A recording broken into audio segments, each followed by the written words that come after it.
y que tienen que ver con reacciones que los gobiernos han tenido y que hay que decir también que lo han hecho sobre la base de conquistas, reformas y políticas públicas que han venido implementándose a lo largo de las últimas 2 décadas. Es decir, en ningún país hay una alta correlación entre respuestas favorables y positivas a los impactos de la pandemia y las estructuras existentes que ya teníamos. Y por ejemplo, para ser muy concreta, aquellos países que ya tenían sistemas de protección social bien estructurados pudieron reaccionar mucho más rápidamente a la hora de transferencias condicionadas, bonos, subsidios, en un amplio, digamos, margen de temas. Hemos tenido transferencias vinculadas al sector educativo, como pueden ser distribución de tablets o que lo hemos visto en El Salvador, en República Dominicana, en Colombia. Hemos tenido también muchos subsidios vinculados a generación, a suplir, digamos, la falta de ingreso a nivel de los hogares. En Bolivia, digamos, es un buen ejemplo, el bono contra el hambre.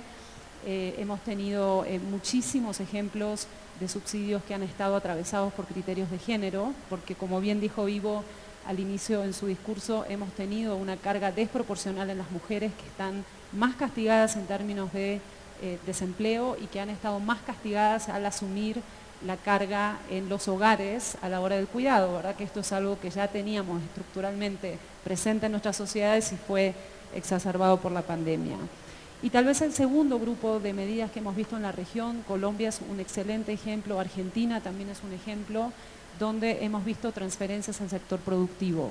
Y estas son transferencias vinculadas a generar, digamos, ingreso o detener, digamos, la fuga de empleo, la fuga, digamos, de actividad económica, que esto es lo que vimos destrucción de productividad y destrucción de empleo, tanto informal como formal, y esto también hay que decirlo, nos preocupa mucho en los análisis que estamos haciendo que el último año, tan solo en el 2020, América Latina y Caribe destruyó casi el 10% del empleo formal.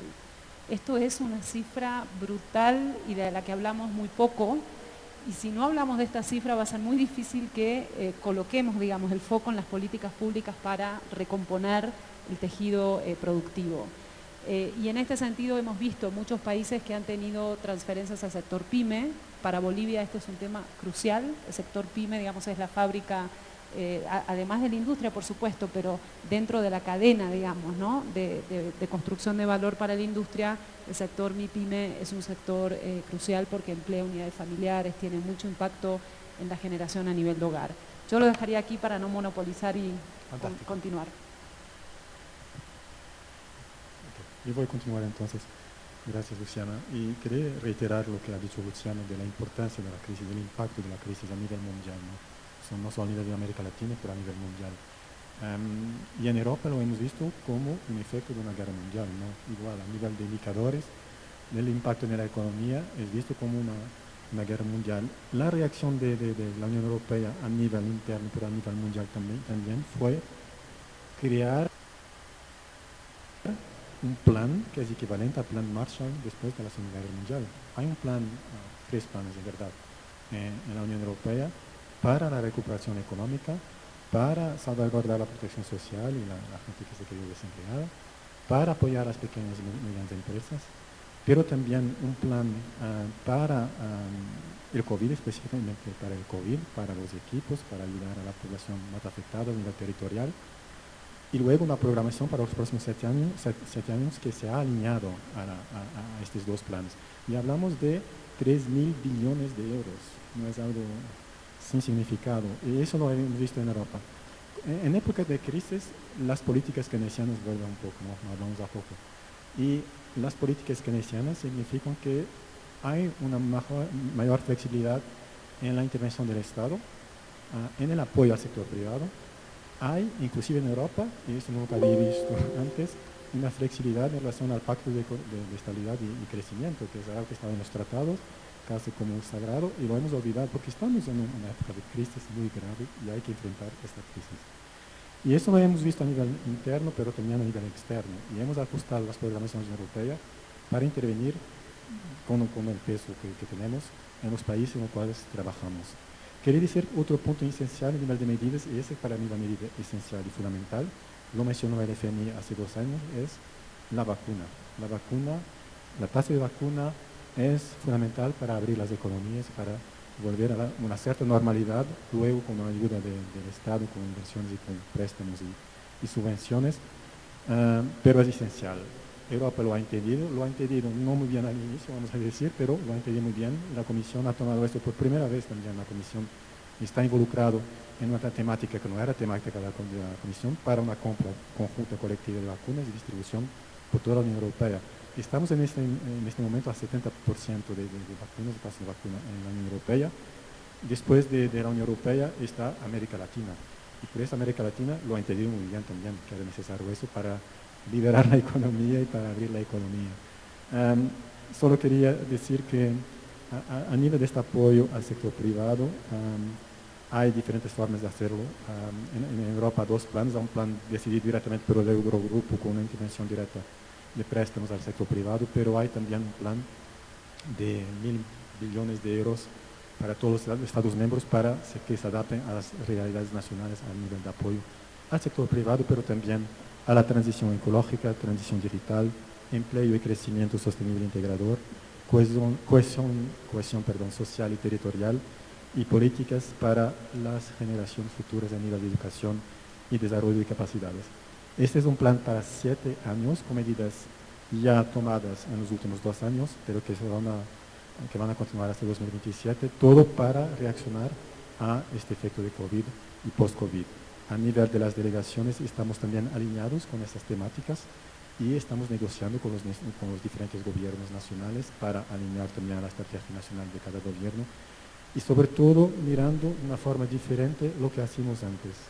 Hasta ahora la cooperación, y sabemos todos, no había una grande relación con el sector privado y tampoco con los instrumentos financieros. Esto cambió antes de la pandemia ya, pero ahora con la pandemia para nosotros es fundamental y la utilización, y nuestros colegas sobre eso, de préstamos y el apoyo de la banca internacional, del Banco de Inversión y otros, son fundamentales para reactivar la economía, conjugado con la cooperación que yo diría más tradicional de subvenciones, pero tener un programa definido con cada gobierno de cada país para aprovechar estos montos que están disponibles para el mundo entero a nivel de la Unión Europea a través del Banco Europeo de Inversión. Es algo que estamos haciendo en Europa y queremos hacerlo también con el acuerdo de diferentes países, en los países en los cuales trabajamos. Y me quedaría por aquí. Bien, les propongo algo. Vamos a continuar después de la conferencia de Joseph Stiglitz, porque me están avisando que Joseph está conectado, así que Julia e Ivo, en un ratito, apenas termina Joseph, vamos a volver, Julia, tenemos 5 minutos para que puedas intervenir. Julia, ¿puede ser? ¿Sí? ¿Puede ser? Y después de Julia, discúlpame Ivo, te vamos a forear un poco, no te enojes. Volvemos, después de que habla Joseph, volvemos con este conversatorio. Julia, te escuchamos. Muy bien. Tú me cortas, ¿eh? Sí. Mucho ya fue, muchas gracias por la invitación. Desde el BID compartimos mucho de lo que Luciana y Emanuel ya mencionaron. Probablemente la medida tanto en el ámbito económico como sanitario y humanitario más poderosa para salir de la pandemia es la vacunación masiva.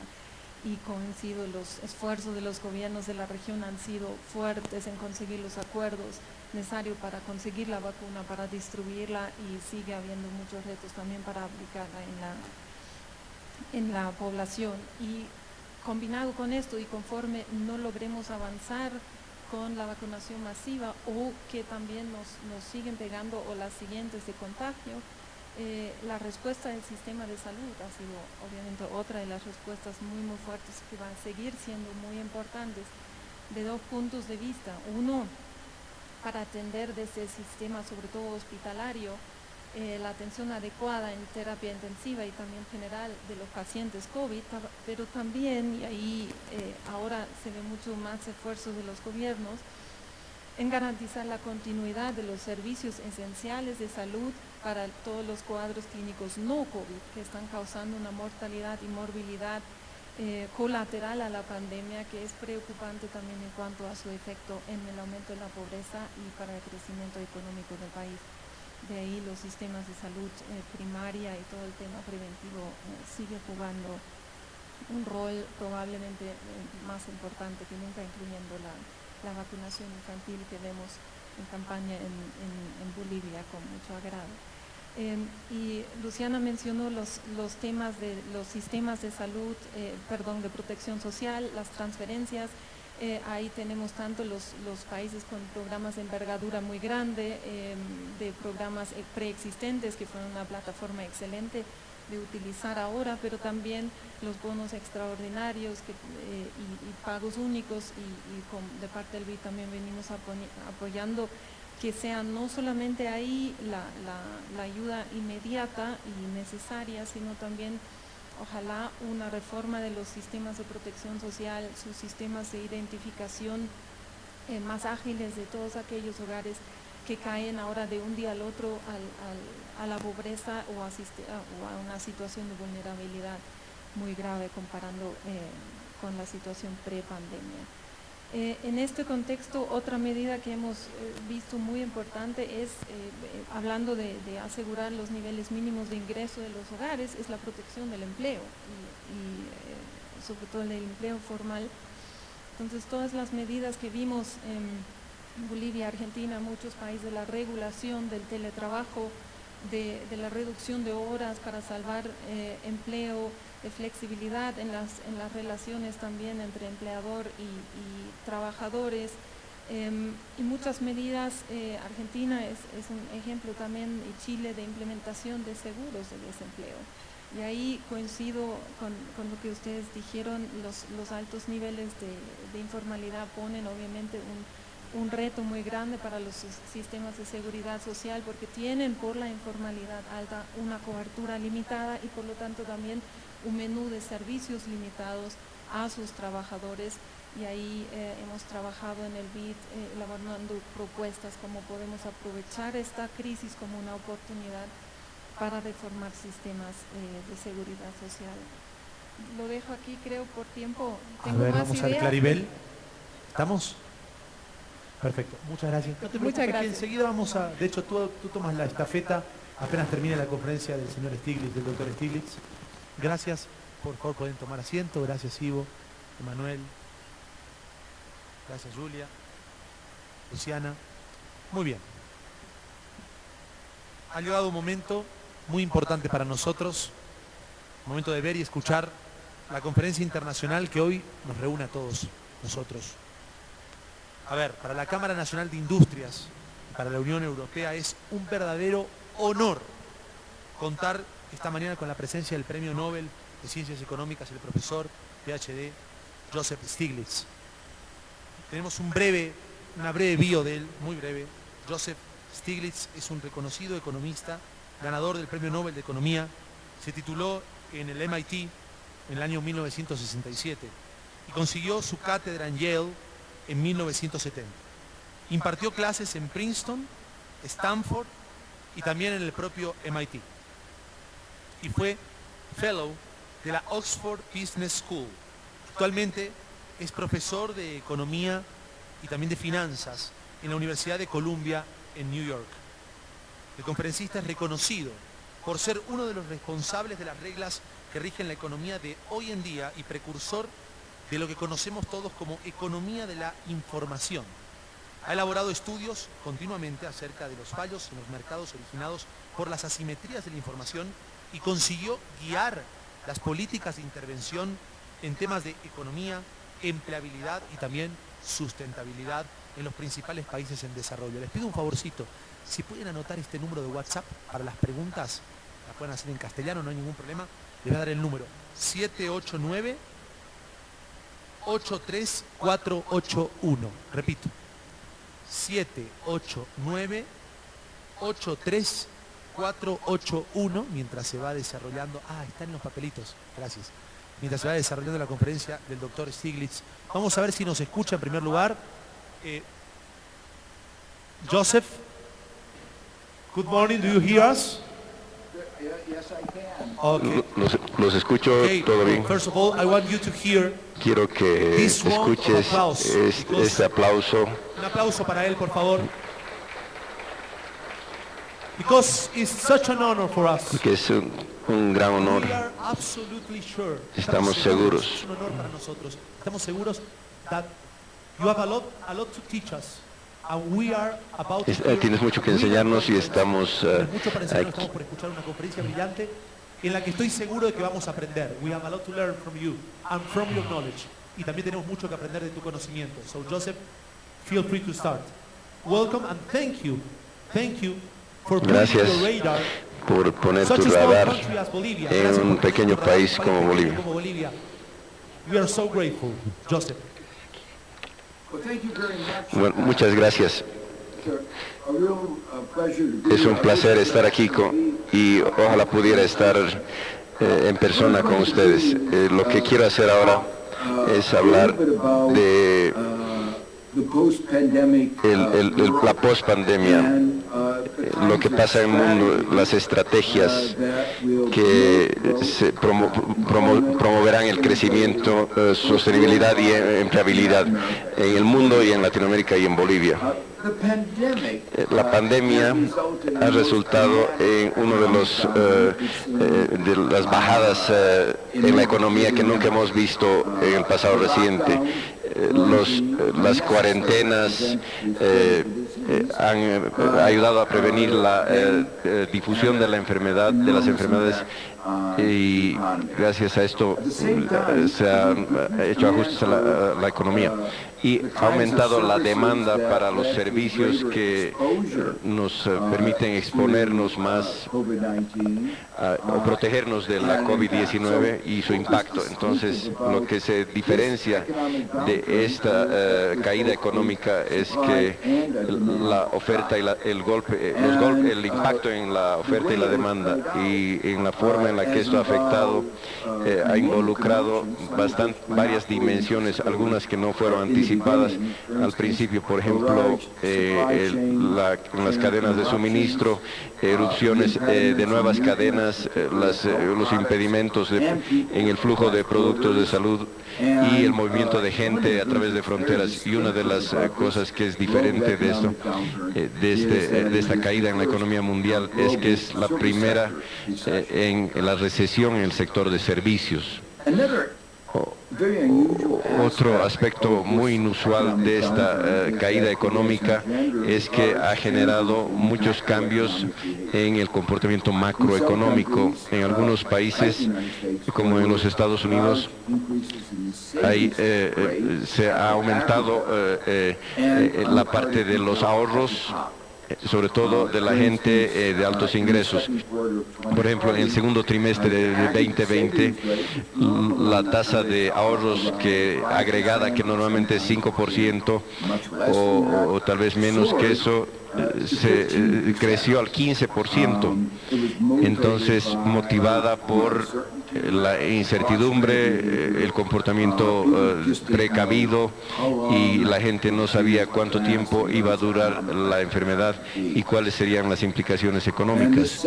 Y esa incertidumbre desalentó a la inversión y esto contribuyó a la magnitud de la caída económica. En algunos países, esta caída económica vino acompañada por en algunos cambios en el empleo, pero en otros hubieron grandes cambios en las tasas de desempleo. Entonces, lograr que las empresas se mantengan con sus empleados, que es importante, tanto para el bienestar de los trabajadores como para la proyección de largo plazo de la economía. Hubieron gran aumento de desempleo en Latinoamérica, y a veces cuando ya se tenían niveles altos, pero no hubieron extremos como en Estados Unidos. Les voy a mostrar algunas tablas. Hubo un gran pico que muestra el aumento del desempleo en Estados Unidos, que imagínense la tensión en la que estábamos, y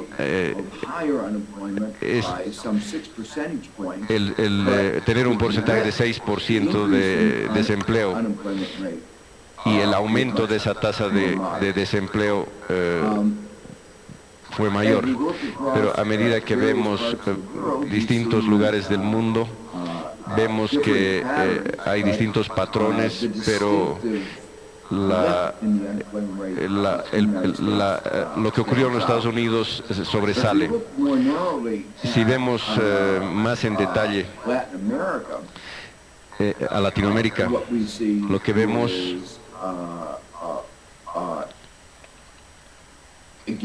es que crecimientos grandes en el desempleo, en algunos países mucho más que en otros.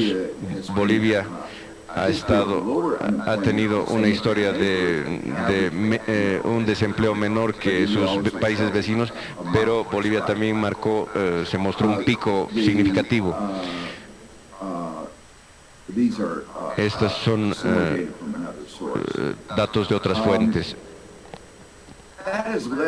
Esto nos ha llevado a un debate entre los economistas de cómo explicamos que el aumento del incremento en el desempleo en distintos países. ¿A qué se debe? Probablemente tiene que ver con los programas que se implementaron.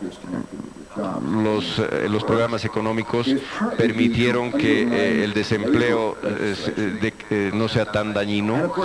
Tiene que ver con la legislación. En algunos casos tiene que ver con resultados basados en la estructura de su economía, por ejemplo el sector servicios, el turismo, pero eso no puede ser un tema que haya afectado el pico en los Estados Unidos.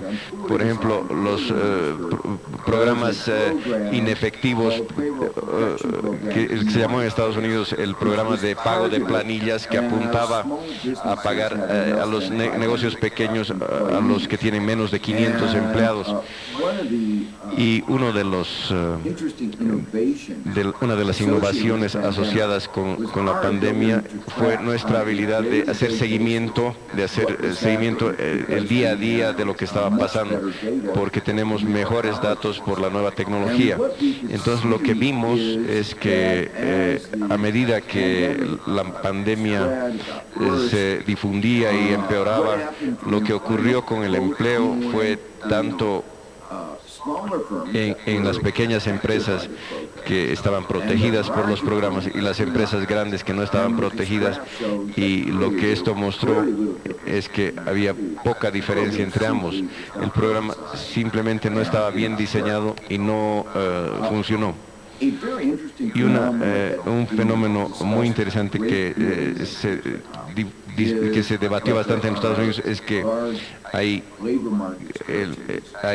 escasez en el mercado laboral, y aún así, cuando el índice de empleo al nivel de trabajo es muy bajo, y estábamos preocupados que para disminuir la recuperación rápida o para evitar un crecimiento como se esperaba. Entonces la pregunta es, ¿por qué ocurría esto? Obviamente era una reflexión de la baja participación del mercado laboral y una inadecuada adecuación de la demanda y la oferta laboral. Y esto ya estaba ocurriendo antes de la crisis, pero se aceleraron con la pandemia. Entonces, hay, como dije, una discusión oculta sobre la raíz de la caída en la participación de la fuerza laboral. Algunos acusan al programa de desempleo, pero hay una abrumadora evidencia de que este no era el caso. Nuevamente, tenemos una gran habilidad para asegurar qué es lo que está pasando en los Estados Unidos, en parte porque los programas de seguro de desempleo, porque en cada uno de los 50 estados hay muchas diferencias. Algunas tienen beneficios de desempleo muy buenos, otros no tanto. Algunos los han quitado y otros antes, otros después, y cuando se comparan los lugares en el país donde los beneficios de desempleo son altos, cuando hemos visto que hay muy poca diferencia entre los dos. Joseph, excuse me. Professor, Professor. Entonces,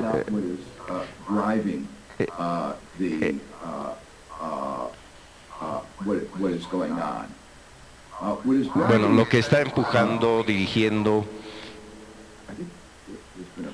parece que hay un problema aquí. Doctor, we are having some problems with the slides. Tuvimos problemas con las diapositivas. I think that you are sharing now your slides. Creo que estás ahora Do you want us compartiendo to las put your diapositivas. slides? We could do it. ¿Quiere que presentemos las Professor, diapositivas? doctor. You aren't seeing my slides? ¿No ven mis Now we are diapositivas? seeing a slide says evaluation and economic perspective at the world. That slide. Ahora sí But estamos viendo. in the first 10 minutes Pero of al your principio de la presentations, de la we only presentación, watch one slide. veíamos una diapositiva. Oh, I don't, well, Bueno, I guess you yo didn't creo give- que ustedes Can you move the slides forward? Because pueden I'm ustedes avanzar con las diapositivas. We are going to do it. Sí, lo vamos a hacer. Yes, we could do it. Lo podemos hacer. No worries. No te preocupes. No se preocupe. Could you please wait just 1 minute? We are going to put your slides in our computer. Just 1 Espera minute. un minuto, por favor. Pondremos las diapositivas en nuestro computador.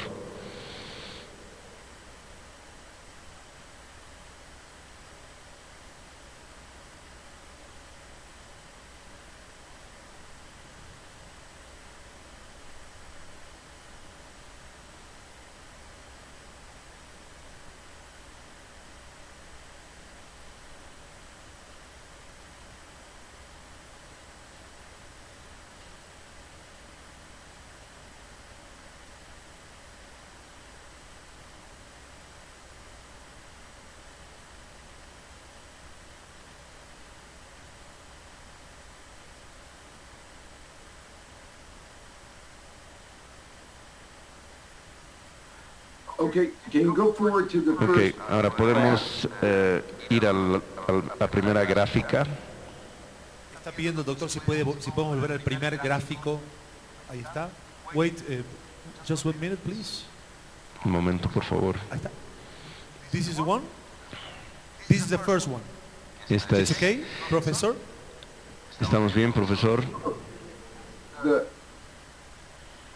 No, what Clary, I'm seeing is still, el gráfico dice, el primer gráfico, no el primer slide. Ahí está. Okay, I think that we are watching it. Okay, thank you. Ahora lo vemos, Sorry. ahora lo vemos. so the point of this slide El is just punto que les mostraba aquí es que el crecimiento the unemployment rate en la tasa de desempleo en los Estados Unidos other countries. que otros países han tenido. If you go to the Sí. next slide, Vamos a la siguiente diapositiva. El pico no ha sido el mismo en Estados Unidos que en el resto del mundo. that shows the Esto muestra patterns of los unemployment. distintos patrones en el desempleo en la crisis Many countries y manage muchos países han podido manejar la crisis, especially compared to especialmente mejor que comparado a los Estados Unidos. Siguiente diapositiva, por favor. and here shows Y the aquí se ve la tasa de desempleo para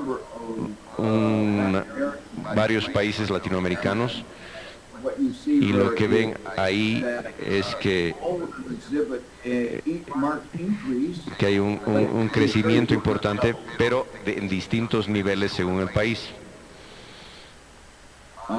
Go on to the next Siguiente, slide. por favor. The next one.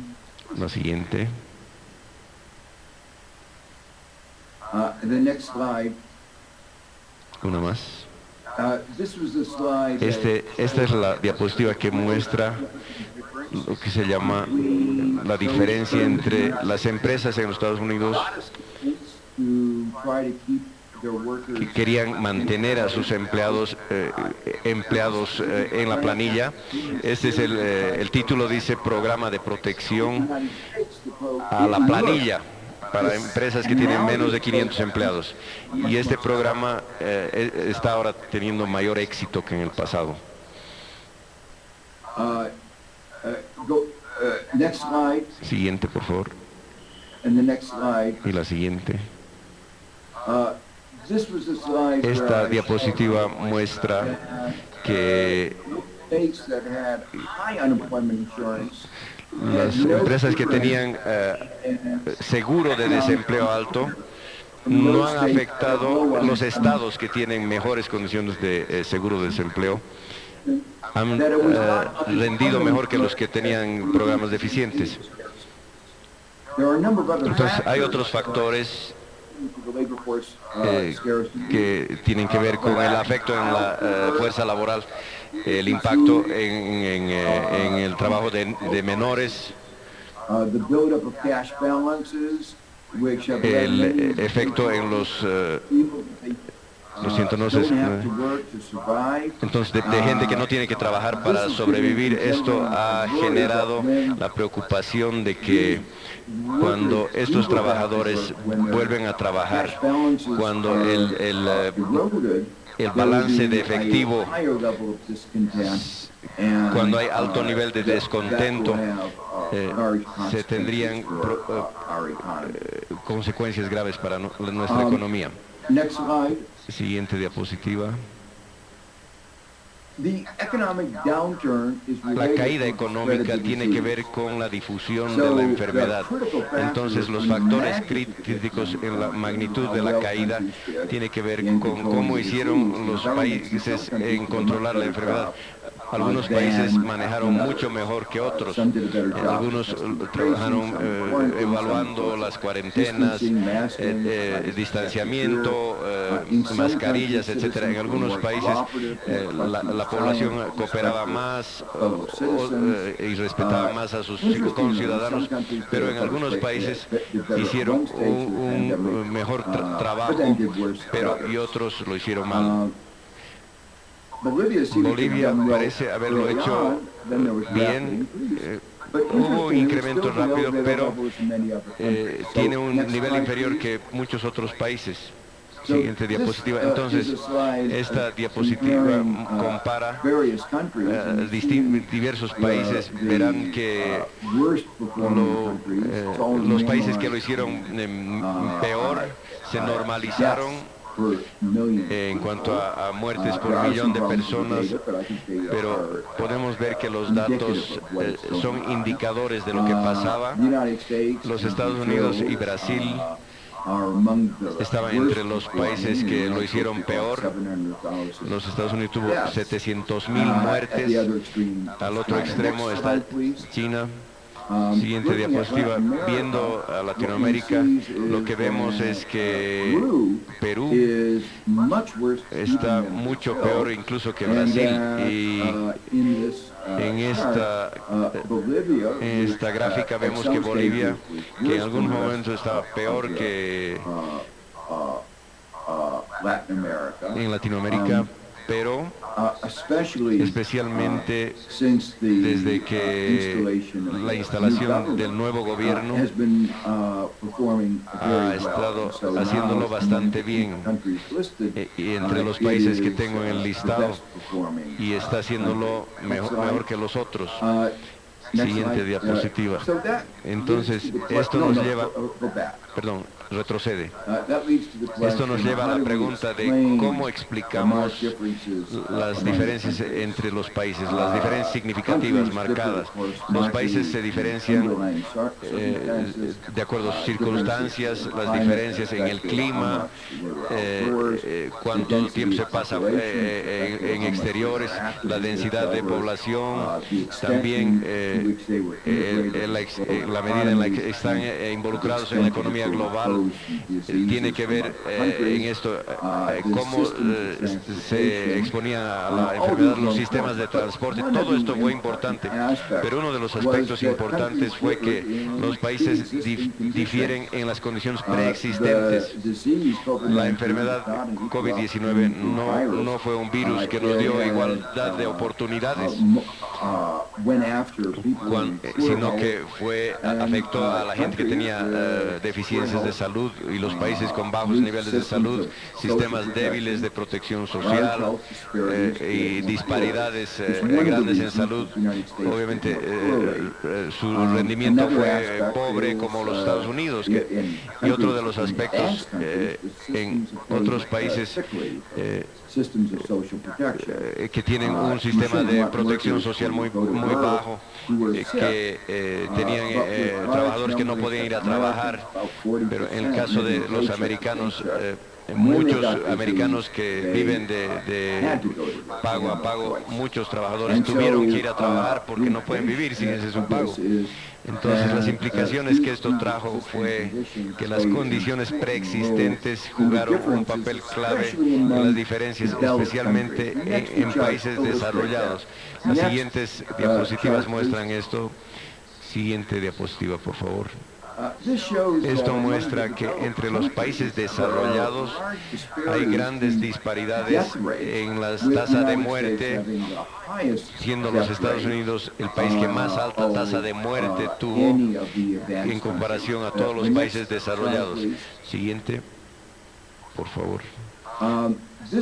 Esta muestra que la expectativa de vida en los Estados Unidos es bastante menor que en otros países desarrollados, y que en el periodo anterior a la crisis disminuyó, pero esto de por qué los Estados Unidos fue tan afectado por la COVID-19 es lo que muestra la gráfica. La siguiente diapositiva. Una de las razones por la que el sistema de salud es tan pobre es por el seguro de salud. Esto compara del seguro de salud comparado al de otros países desarrollados.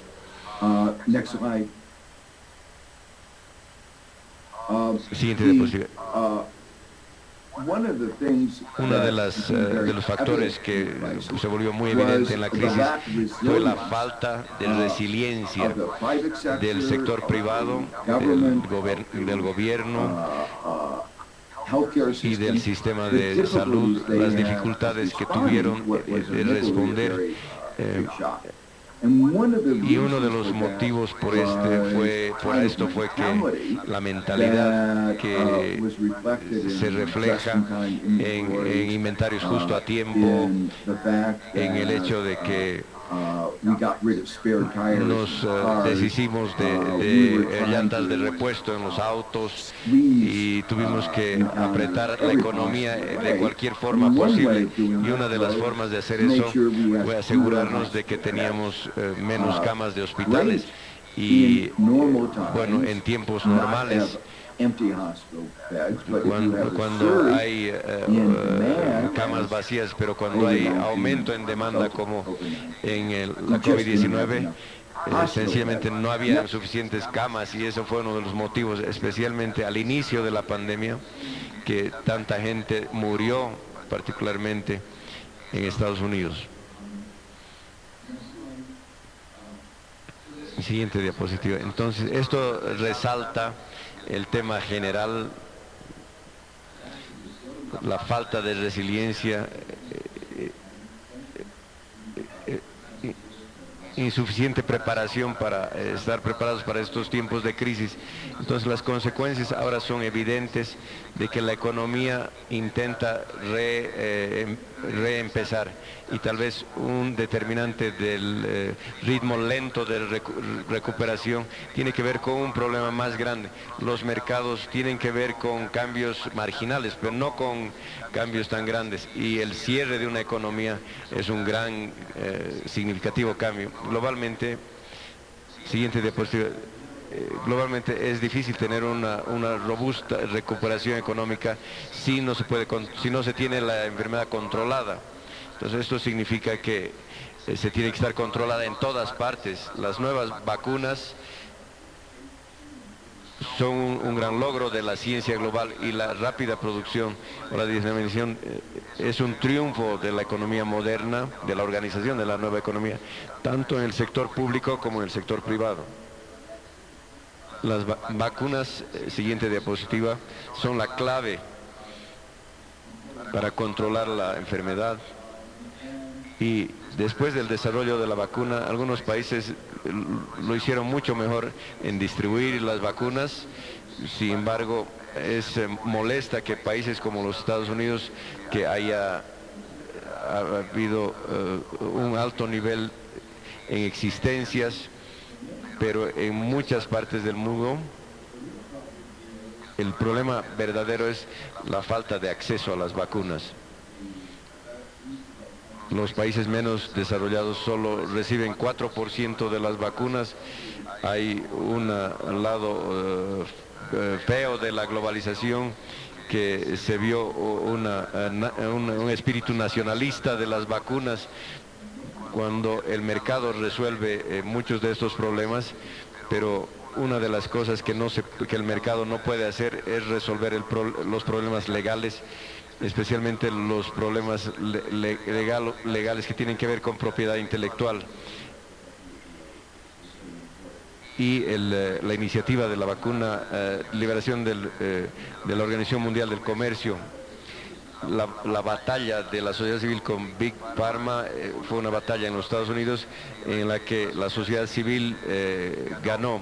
El presidente Biden fue activamente promotor de la vacuna, y una serie de iniciativas para que haya mayor oferta de vacunas. Ahora Alemania es el principal impedimento dentro del gobierno americano, y dentro de los Estados Unidos hay una discusión sobre usar la ley de defensa de producción, y el hecho de que Estados Unidos es dueño de algunas patentes puede ser usado para transferir tecnología. Entonces, en la siguiente cuadro vemos, muestra la gran diferencia entre países en cuanto a la distribución de vacunas, viendo que Portugal es el país con más éxito y los Estados Unidos está en medio de esta situación. Y como pueden ver, los países más pobres no han tenido acceso a la vacuna.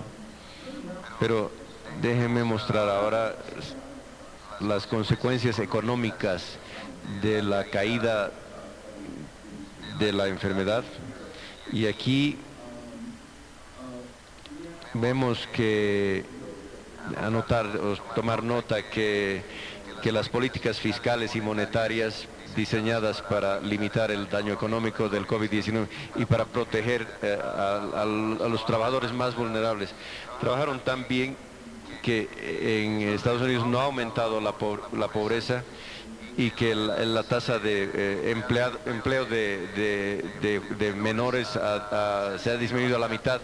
Algunos países como en Japón fue 28%, pero lo que se mencionó antes, las medidas en Estados Unidos no fueron tan buenas, fueron masivas, y eso muestra que... Entonces, esto se ve, muestra las proyecciones de crecimiento. Vemos el crecimiento más robusto que se proyecta para 2020 y 2021 en los Estados Unidos. Y los Estados Unidos tiene una caída solo 3,4% comparado a Europa, que ha tenido una caída del 6,3%. China es el único país que pudo crecer en el año 2020, y el mundo tuvo la caída de 3,1% a nivel global, que es Bolivia. Muestra a diferencia de muchos países, que ha tenido una rápida tasa de crecimiento en los últimos 10 años, pero se puede ver que muchos países de crecimiento se compensaron con la caída. Pero la buena noticia es que parece que, según los datos que ahora están disponibles, que el crecimiento en el PIB de Bolivia está en camino, y el resultado de esto es que hay un grado de optimismo y las proyecciones para muchos países en el mundo es esta. Siguiente diapositiva, por favor. Hay distintos aspectos de esta caída. Voy a mencionar algunas. La fuente de perturbación en la economía, efectos de recesión en el sector de servicios, respuesta rápida, fuerte para aumento en el ingreso de la parte baja de la economía. Pero uno de los aspectos importantes, que es más amplio, tiene que ver con las disparidades y que cruza sectores y países y que es análogo a las disparidades en el impacto en salud que mencioné antes. Entonces la siguiente tabla ilustra algo de esto. Siguiente diapositiva. Esta muestra, por ejemplo, que mientras que el sector servicios decae notablemente, los productos duraderos no caen de la misma forma, tan drásticamente. La siguiente diapositiva muestra las diferencias en las circunstancias que entre los pobres y los ricos. Hemos sido capaces de identificar qué es lo que pasa cuando los cheques se enviaron el 15 de abril en vecindarios pobres. Se ilustran en la parte superior izquierda que aumentaron su gasto dramáticamente alrededor de 15 de abril cuando recibieron sus cheques. En la parte superior derecha, en esa gráfica, el aumento en el gasto fue mucho menor, y esto es muy importante porque nos llama a pensar en políticas que y muestra el impacto de cómo afectan según los ingresos por hogar. Una de las preocupaciones a medida que la pandemia evolucionaba fue, y cuando las escuelas fueron cerradas y los niños iban a la escuela en línea, es que esto tuvo un efecto dramático en el rendimiento entre las diferencias del comportamiento entre niños de hogares de altos ingresos, y esta gráfica muestra un ejemplo de esto, de cómo el trabajo en materias de matemáticas cayó. Aparentemente no hubo efecto en grupos de altos ingresos, pero cayó dramáticamente en grupos de bajos ingresos. Entonces esto nos lleva a la pregunta de dónde está yendo los Estados Unidos en el mundo ahora. El estímulo fiscal de la etapa inicial del gobierno de Biden, hay algo de impulso, pero ¿será suficiente? La incertidumbre del pasaje de dos leyes críticas sobre infraestructura y previsiones para salud, clima, cambio climático. Lo que probablemente va a pasar es que se nivelará algo, pero algunos sectores están más dañados que otros. Entonces todas estas leyes son muy populares, pero los gastos y los impuestos, la oposición es el sector corporativo, que está muy preocupado de que haya un aumento en impuestos. Entonces lo que está haciendo Biden es lo que se llama en Europa y en muchos países en el mundo que una agenda que construir hacia atrás mejor. No queremos que el mundo vuelva a ser como era en enero 2020. Debemos estar más conscientes de las desigualdades que se exacerbaron con la pandemia. Como dije antes, estamos más conscientes de la falta de resiliencia. También necesitamos encarar la crisis del cambio climático, y el gasto del gobierno necesita encarar esta problemática simultáneamente. Entonces el dinero tiene que ser duplicado o triplicado. Felizmente hay programas de gasto del gobierno que encaran todos estos. La investigación que hice con algunos colegas en Oxford muestran que el amplio campo de programas encaran 2 o 3 de estos objetivos. Mi punto de vista es que tanto en Europa como en América probablemente la magnitud de estos programas debe ser menor de lo que se desea. Esta gráfica muestra la magnitud de la respuesta fiscal al COVID-19, que fue enorme: 29% en Japón, 28% en Estados Unidos. Siguiente diapositiva, por favor. También tenemos que pensar sobre la recuperación de países en desarrollo, porque no habrá una robusta economía mientras no haya economía fuerte en los países. Pero los países en desarrollo emergen como mercados que no tienen recursos. Algunos de estos países, no todos, pero algunos fueron afectados mucho más adversamente por las enfermedades. Entonces las recuperaciones es probable que sean anémicas. Siguiente diapositiva. Entonces, si comparamos la respuesta fuerte del gasto que ocurrió en los países desarrollados comparado a lo que está pasando en los países en desarrollo y mercados emergentes, se puede ver que el 5% en Bolivia y 25% en Estados Unidos, incluso Brasil solo tuvo 9%, Argentina todavía ya encarando una crisis estaba solo gastando 4%. Entonces los países no tienen los recursos, entonces eso necesita una respuesta global, y aquí el Fondo Monetario Internacional lo que hizo es inusual. El presidente del Fondo Monetario Internacional solicitó 650 billones de dólares sean emitidos para apoyar la economía global. Hemos estado sufriendo de insuficiencias de demanda agregada, y esto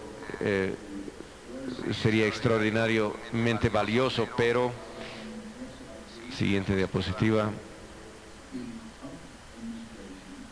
La administración y la iniciativa que nosotros como sociedad civil influimos, hicimos cabildeo a la administración de Biden, y que se logró fue que haya una respuesta de la derecha, que tratando de sabotear a la cabeza del FMI, que está moviendo al FMI en una dirección más progresiva, pero hace una semana, el lunes, ese esfuerzo fue derrotado. Y por el límite del tiempo no voy a entrar en detalles de lo que ocurrió, pero voy a celebrar que al menos por ahora el movimiento del FMI y la agenda progresista parece consolidarse.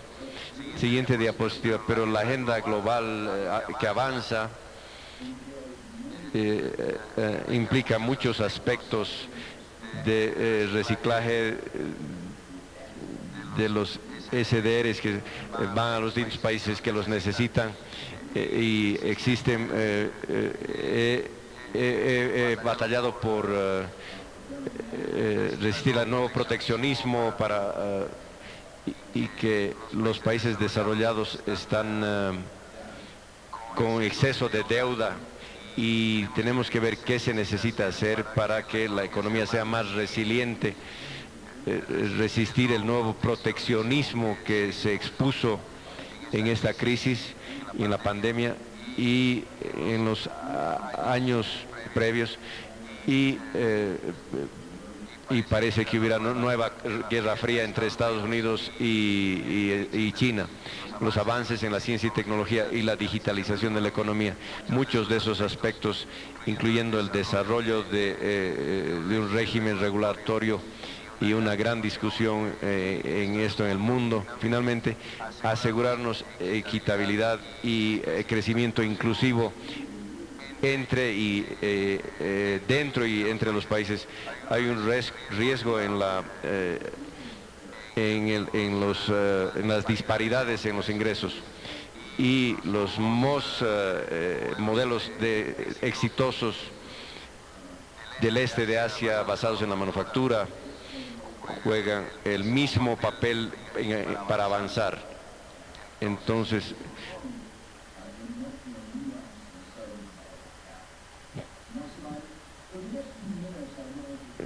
los siguientes minutos voy a tratar de describir brevemente algunos de los elementos que se tiene para Bolivia en la agenda. Bolivia tiene en los recientes años ha usado bastante bien sus recursos naturales y ha evitado la maldición de los recursos naturales, que muchos países han estado marcados por bajo crecimiento económico y por inestabilidad económica, altos niveles de desigualdad.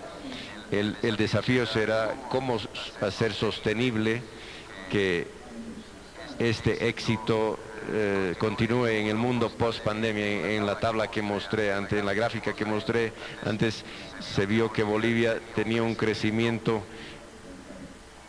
importante previo a la llegada de la pandemia. Y para Bolivia, así como otros países con recursos naturales ricos, es clave diversificar la economía y asegurar la inclusión.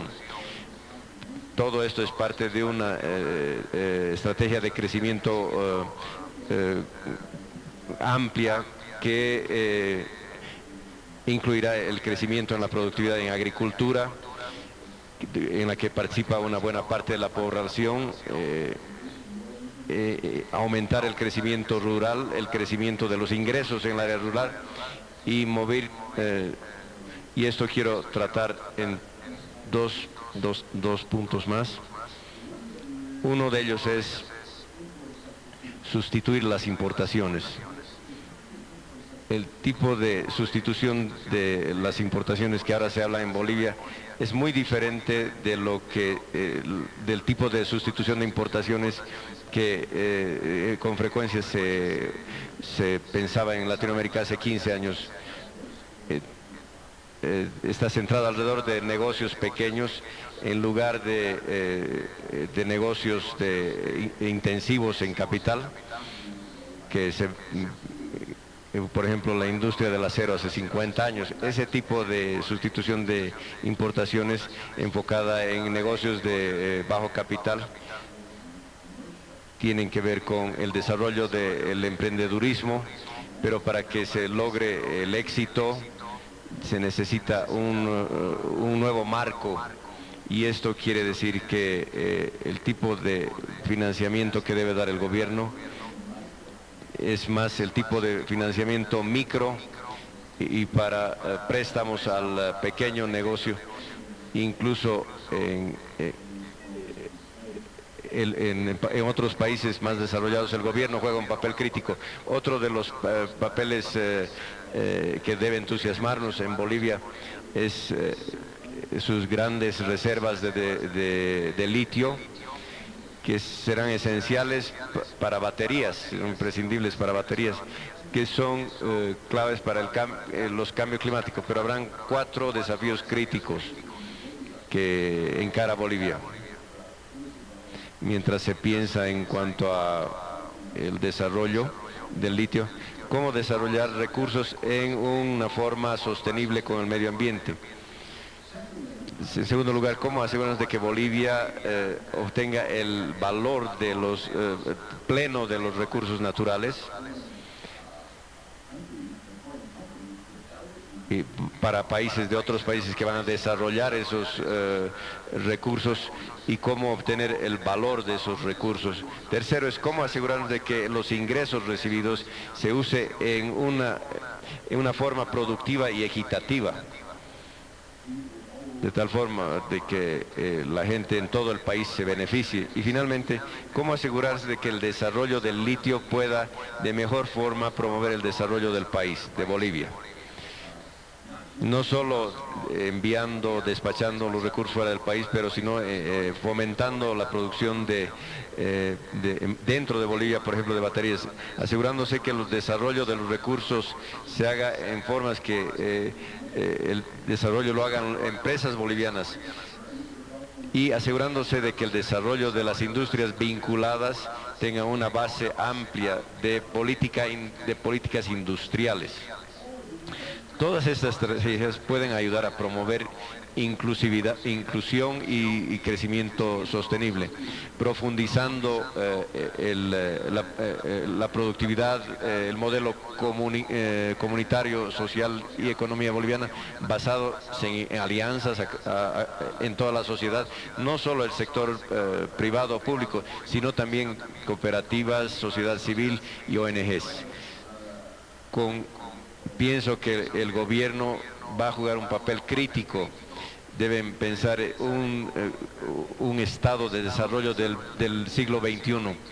El Estado debe jugar un papel clave, como lo jugó en el Asia el Estado, logrando modelos de crecimiento al 20%, pero va a ser todavía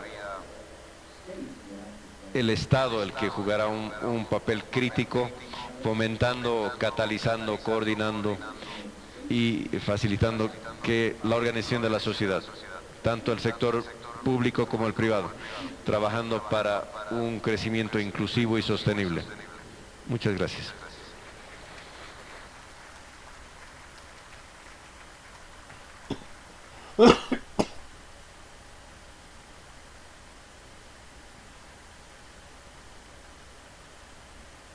Thank you very much, Professor, for all your knowledge. Gracias, profesor, and your por su sabiduría y generosidad al compartir esa sabiduría. Al principio de la reunión de la presentación pedimos que nos manden por WhatsApp preguntas. Al principio tengo pedimos 4 preguntas. Mensajes y tengo 4 preguntas para usted. A ver, vamos a ver. 4 preguntitas. Vamos a elegir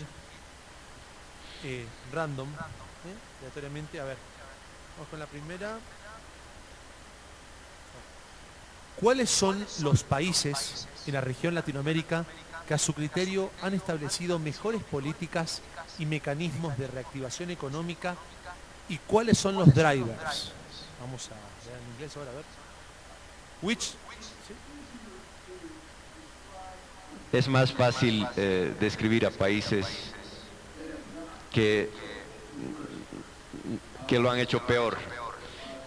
Los países que lo han hecho peor durante la pandemia y que han tenido control han sufrido más.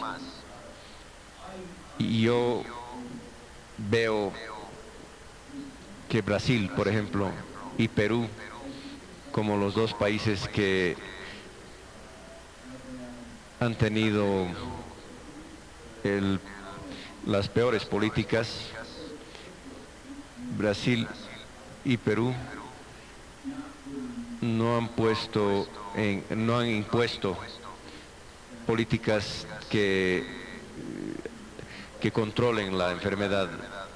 Casi han saboteado el papel de la ciencia, lo que sabemos respecto a la enfermedad, y particularmente eso afectó. Pero debemos reconocer, que distintos países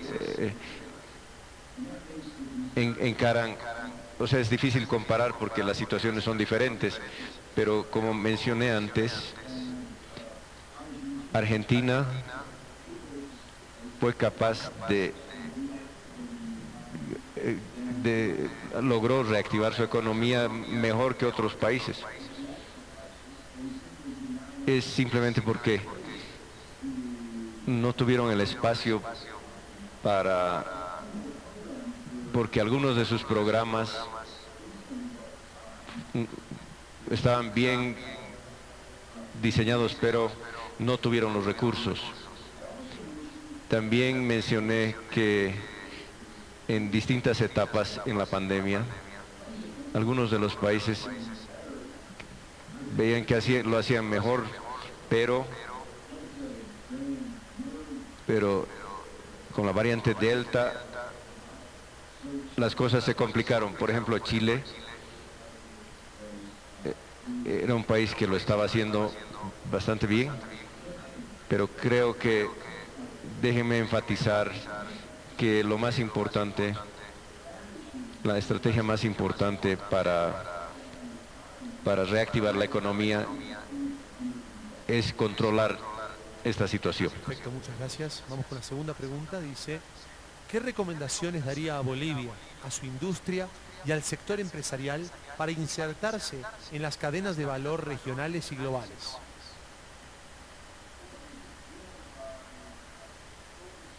Primero, déjame empezar enfocándome en la integración regional.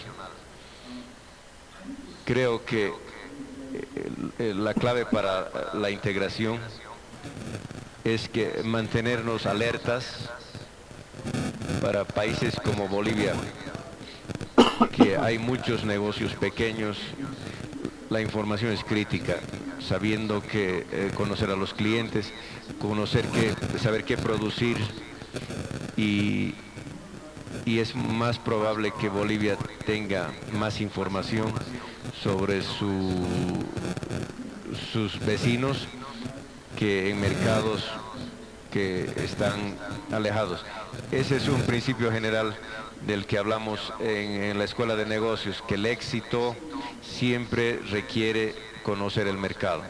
Entonces, yo creo que algo de ese énfasis que pongo en la importancia de las estrategias involucradas que tienen que ver con la integración regional. En mi presentación también enfaticé en la importancia de una estrategia de varias patas. Eso quiere decir hacer muchas cosas a la vez. Uno de los aspectos que las nuevas tecnologías, en la forma en la que la economía se mueve, es que cambia la balanza en cuanto a elementos de importancia, pero es necesario tener plataformas grandes como Google y Facebook y las redes sociales, pero en términos de muchas de las empresas de tecnología y de tecnologías especializadas, usar plataformas amplias, la balanza se hace menos importante, porque se puede encarar al mercado mundial. Entonces, para ilustrar, por ejemplo, muy exitoso y los éxitos en el mercado digital, en Suecia, por ejemplo, un país relativamente pequeño, no es como los Estados Unidos, pero creo que cuando se empieza a pensar en las nuevas economías y las posibilidades que la digitalización ofrece, cuando uno se da cuenta que en algunas áreas de alta tecnología el emprendedurismo en Bolivia puede integrarse en la cadena de valor global de una forma que no era posible hace 20 años. Muchas gracias. Vamos con la tercera pregunta. ¿Conoce algunos ejemplos que nos puedan mencionar de países que han implementado modelos de crecimiento económico aplicando modelos de economía circular para incrementar la empleabilidad y la sustentabilidad? ¿Cuán importante es implementar políticas de empleabilidad para el crecimiento económico de los países? Empezaré con la última pregunta. Yo yo apoyo las políticas de mercado, y esto involucra, pero que el gobierno activamente apoye a los trabajadores, que se casen de mejor forma con trabajos que estén asociados con políticas industriales que crean empleos que son adecuados para la fuerza laboral, para las habilidades disponibles en el mercado laboral, y que encaren otros temas como desigualdad y esta combinación de políticas de mercado laboral y políticas industriales bien diseñadas son claves para el éxito, por ejemplo, de los países escandinavos como Suecia, y han facilitado que estos países se adapten a grandes demandas impuestas en las economías por el avance técnico y la globalización. Entonces yo creo que estas políticas, obviamente, para países en desarrollo, en mercados emergentes, son diferentes de la forma que esas políticas se forman en países avanzados como Suecia, pero todavía este tipo de políticas pueden jugar un papel muy importante, y juegan un papel muy importante en la etapa inicial del desarrollo, por ejemplo, en el este de Asia. Y respecto a la economía circular, creo nuevamente que tenemos que empezar a enfocarnos más en vivir dentro de las limitaciones de nuestro planeta, y para eso debemos pensar en una economía global, es verdad, para una economía global y nacional. Entonces no hemos prestado mucha atención al tema de vivir dentro de nuestros límites de medio ambiente, y el resultado es una enorme destrucción del medio ambiente, y el resultado es que nos vienen preguntas como la sostenibilidad del crecimiento mismo, no solo en la sostenibilidad del medio ambiente, sino también de la economía y social. Entonces, el objetivo de crear economías circulares creo que es una necesidad, no es un tema opcional. Tenemos que enfocarnos más en la sostenibilidad, y ahora algunos países han tenido más éxito en esto que otros, pero debo enfocarme en el hecho de que algunos sectores en particular y algunas compañías en particular han visto grandes éxitos, verdaderos éxitos, que tienen que ver y que han escalado a partir de eso y de las lecciones que han aprendido. Un ejemplo es una empresa danesa que generaba combustible fósil, y desarrollaron compañías de energías renovables, y estaban al frente,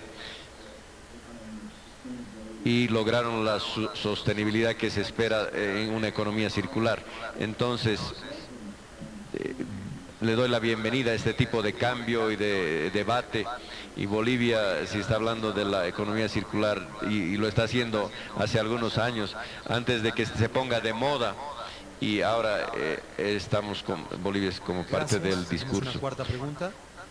¿Considera usted que la certidumbre empresarial, el diálogo público-privado, un sistema tributario amigable y normas que incentiven la inversión privada son elementos adecuados para promover el crecimiento económico y la competitividad de un país?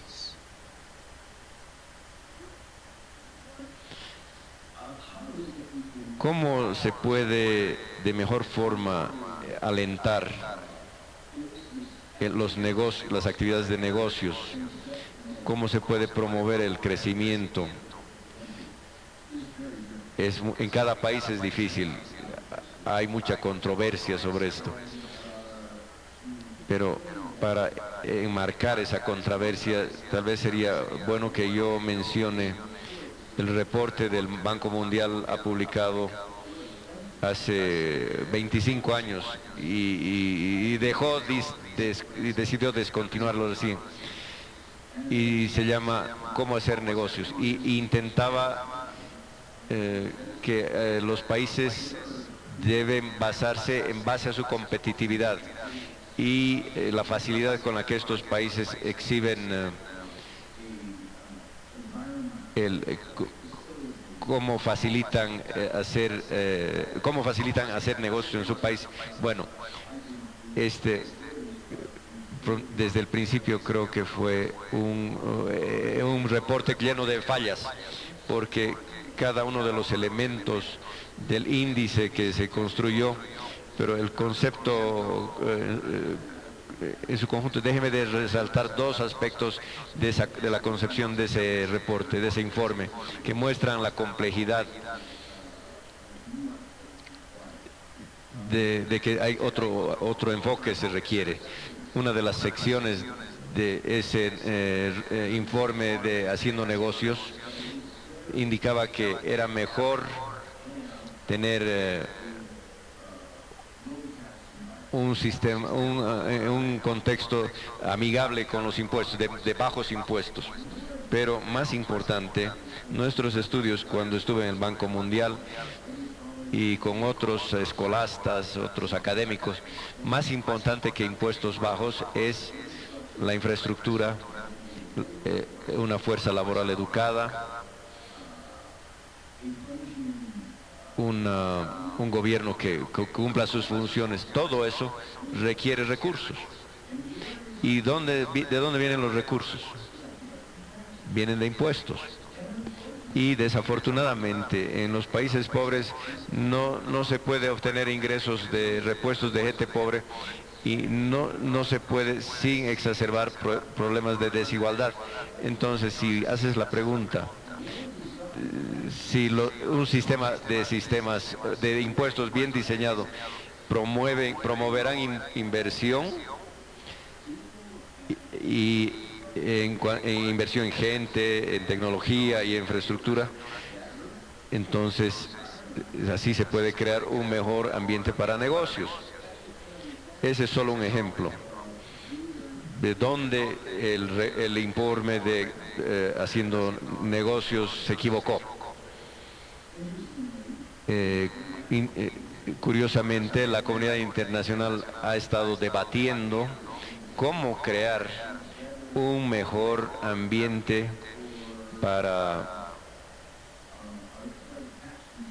un sistema de impuestos más adecuado. Y uno de las propuestas que se escribieron en el reporte que está mencionando es frenar la carrera hacia abajo. Pero como siempre el diablo está en los detalles, entonces en el grupo de 24, el G24, en los gobiernos de países en desarrollo, se vio que un gran número de sugerencias de cómo implementamos esto de una forma correcta, y desafortunadamente todas las sugerencias fueron rechazadas por los países desarrollados. El resultado es que un nuevo acuerdo es probable que genere pocos recursos para países en desarrollo. Ese es un ejemplo de cómo la comunidad internacional no está haciendo lo que debería hacer para ayudar a los países en desarrollo. Uno de los aspectos que creo que es muy importante para lograr en mercados muy competitivos es fomentar la competencia. Cuando hay competencia, los países se vuelven más competitivos, y en muchos países hay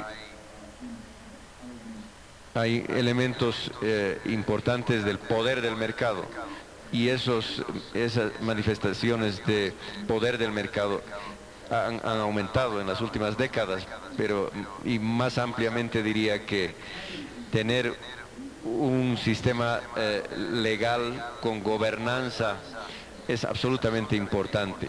Esto mejora la certidumbre respecto a los negocios, el tipo del diálogo privado-público y que es crítico, y el debate del tipo que estamos teniendo hoy son muy importantes y pueden y deben jugar un papel crítico para el desarrollo económico y para aumentar la competitividad de la economía. Un aplauso, por favor, para el doctor. Gracias. Gracias, profesor. Thank you, professor.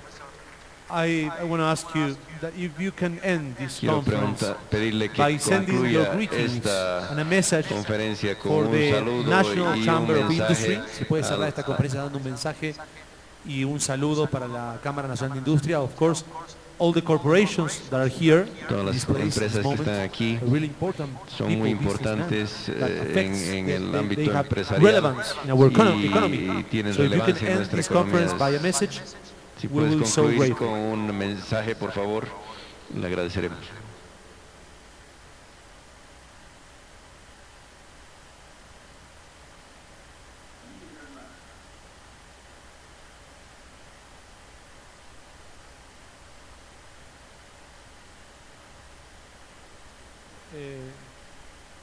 Bien, Joseph, queremos ver si es posible, querido profesor, doctor, si es posible tener un mensaje de usted, a message, greetings for the National Chamber of Industry, para la Cámara Nacional de Industria.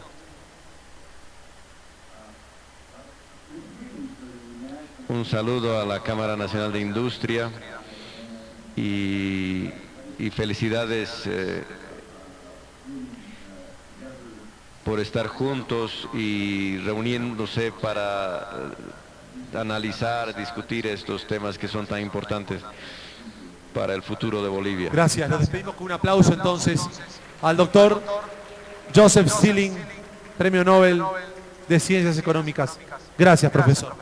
Muy bien, bueno, te quiero contar una cosa, les quiero contar, Ivo, Julia, Luciana, Emanuel, lastimosamente hemos cumplido nuestro tiempo aquí en el auditorio y no vamos a poder retomar el conversatorio. Sin embargo, bueno, queda para el siguiente, voy picando la cosa, es una estrategia. Véanlo en el siguiente capítulo. Queremos invitar aquí al escenario, por favor, a dar unas breves palabras a Luis Barberí, presidente de la Confederación de Empresarios Privados de Bolivia. Bienvenido, Luis.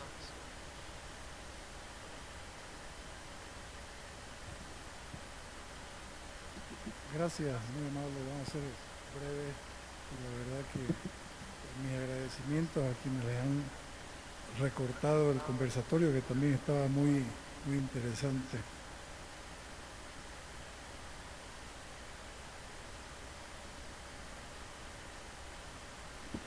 En primer lugar, quiero felicitar a la Cámara Nacional de Industrias por la iniciativa de este conversatorio y también excelente, brillante presentación del Premio Nobel de Economía, profesor Joseph Stiglitz. Bueno, de manera además quiero saludar a todos los presentes y decirles que me congratulo de haber tenido la oportunidad de participar de esta mañana de reflexión, de poco concentrarnos en algo más del día a día que confrontamos y que a veces nos preocupa como bolivianos demasiado. Y creo de que un poco este tipo de reflexiones ayuda a tomar aliento y entrar en ese análisis que es tan importante para reencauzarnos, para ver cómo estamos haciendo las cosas. El profesor Stiglitz hizo un sobrevuelo muy importante y completo y brillante de lo que es la situación actual de la economía, sobre todo afectada tremendamente por la pandemia del COVID-19, que por lo visto está llevando ya hasta ahora año y medio y todavía no tiene muestras de que la hubiéramos superado. Ha desnudado muchos problemas, ha dejado ver muchos vacíos que las distintas economías habían en alguna medida descuidado a lo largo del tiempo y que una pandemia como esta precisamente se encarga de mostrar. Y seguramente la tarea de aquí para adelante será ver cómo cubrir esos vacíos inicialmente, porque no estamos libres de que este tipo de crisis sanitaria pueda ser recurrente.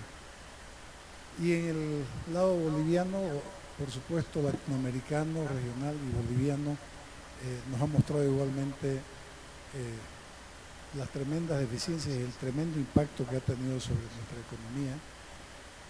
Las cosas que se han hecho, las cosas que se han podido hacer bien, mostraba el gobierno de Chile como habiendo dado pasos importantes, mejor que otros países y otras economías, y teniendo por supuesto un impacto un poco menos brutal. Pero en el caso particular de Bolivia, para resumir y terminar, creo de que esta tremenda pandemia tiene que enseñarnos de que hay cosas más importantes que mis intereses personales inmediatos. Hay cosas más importantes que tenemos que resolverlas juntos. Todos los bolivianos, todos los estamentos sociales.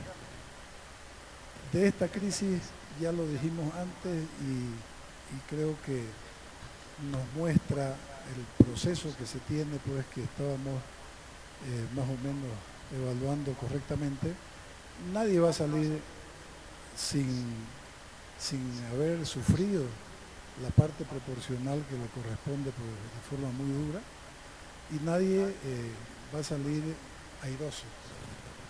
Y la única forma en que podemos superar todo esto, todos nosotros, es unidos todas las fuerzas sociales, empresariales, gobiernos, todos mirando hacia un mismo objetivo y trabajando juntos para lograr que el impacto, no solucionar el problema, pero que el impacto sea menos agresivo. Y si no lo hacemos, el proceso de recuperación va a ser mucho más largo, más penoso, y vamos a sufrir más todos. Creo que excelente la iniciativa de poder ver esa perspectiva desde esta mañana de trabajo y de reflexión, pues, y nuevamente mis felicitaciones a la Cámara Nacional de Industria y a todos ustedes por haberse dado cita y participado en la misma. Muchas gracias.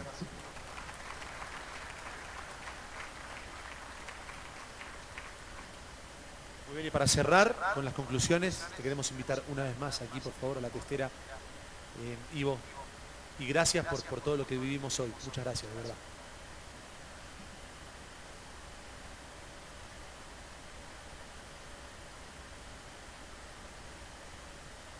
Gracias, Leonel.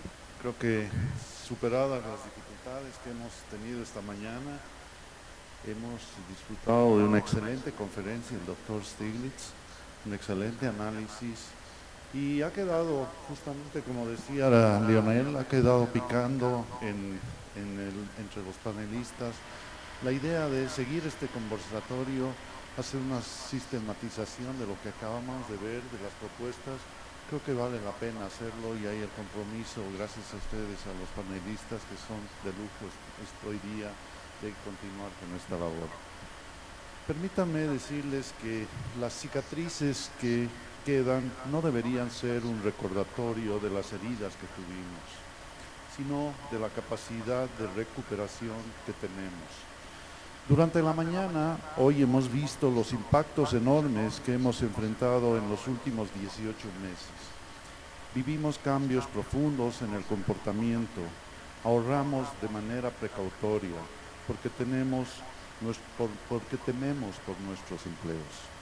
La pandemia ha puesto en evidencia la vulnerabilidad de muchos empleos a lo largo y a lo ancho del mundo. Los programas en Europa fueron más eficaces para mantener a los trabajadores conectados con sus puestos de trabajo, en parte por la modernidad de mucha de su legislación laboral, en parte por los esfuerzos que llevaron adelante sus gobiernos y en parte por la importancia de algunos sectores en su economía. Sin embargo, en otros casos tuvimos que enfrentar serios problemas, sin redes de protección social, sin una red de cuidado infantil, sin una red de salud que ofrezca la seguridad necesaria ante el miedo a la enfermedad. La participación en el mercado laboral fue menor. Ante esto, los amortiguadores han sido la informalidad y el cuentapropismo en Bolivia. El problema en el empleo es parte de un problema más amplio. Los mercados son buenos para los ajustes marginales, pero lo que vimos hoy es parte de un cambio enorme. El cierre y la reapertura de la economía global viene acompañado de uno de los cambios más grandes que viviremos en el curso de nuestras vidas. Entendimos que las vulnerabilidades que enfrentamos son mucho más grandes y profundas que lo que habíamos esperado después de varias décadas de crecimiento. A pesar de que los problemas que hemos enfrentado en el acceso a las vacunas, su desarrollo extraordinariamente rápido, su producción y distribución a escala global, fue uno de los triunfos más grandes de la organización económica moderna. El fundamento para este triunfo fue la colaboración público-privada. A lo largo y ancho del mundo se han implementado masivos programas de apoyo fiscal y monetario. Para algunas economías estos programas fueron suficientes porque partían de situaciones mejores que las del resto. Mejores redes de protección social y laboral, mejor infraestructura, mejores mecanismos de apoyo. Otras están saliendo adelante gracias a su capacidad de endeudamiento. Algunas otras aún no han logrado reencontrarse con la senda del crecimiento. Aquí encontramos una enorme coincidencia con lo que dijimos al inicio de esta jornada. La agenda actual debe reconstruir mejor. No debemos ni pretendemos volver al mundo como estaba antes del 2020. La pandemia ha destapado la necesidad de abordar desigualdades expuestas de manera tan dramática durante el 2020. Algunas de estas desigualdades incluso se han profundizado. Aún después de muchos años de crecimiento, la pandemia también puso en tela de juicio la falta de resiliencia de la economía. Necesitamos crecer desarrollando un mejor esquema de seguridad social, mejor salud, mejor cuidado y mejor empleo. Solo pueden crearse a partir de una nueva economía moderna, formal e integrada. La crisis del cambio climático se ha hecho más evidente que nunca y ahora ya no hay espacio para la duda. Los efectos políticos, sociales y económicos del cambio en los equilibrios climáticos son tangibles y pueden ser devastadoras, sobre todo para países como el nuestro. Como nunca antes en la historia, las demandas deben ser atendidas al mismo tiempo. Ese es el principal desafío. El esfuerzo del sector público ya no puede estar enfocado solo en el problema de turno. Debe abordar los problemas de la sociedad de forma simultánea y efectiva. Lo mismo está sucediendo en el ámbito privado. A diferencia de las economías desarrolladas, nosotros no contamos con recursos ilimitados. Por ello debemos reconstruir con inteligencia. Sabemos enfrentar crisis. En el pasado ya lo hemos hecho incontables veces. Por eso sabemos que somos resilientes, somos creativos y tenemos capacidades que no hemos explotado aún. Una de estas capacidades es la de la colaboración. Solo si colaboramos empresas grandes con pequeñas, gobiernos locales con empresas, sector público con sector privado, podremos encontrar la senda del mejor crecimiento. Desde la Cámara Nacional de Industrias seguimos construyendo espacios, buscamos oportunidades y facilitamos encuentros en busca de esta recuperación. Sabemos que buscamos, queremos recuperarnos, queremos crecer mejor, queremos marcar una nueva esencialidad. El centro de esta mirada son las familias, las empresas, los trabajadores y en nuestro caso, en muchos casos además, son prácticamente lo mismo. Muchas gracias.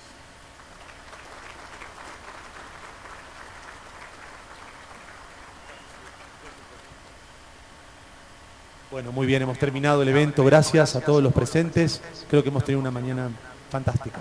Muchas gracias. Permiso.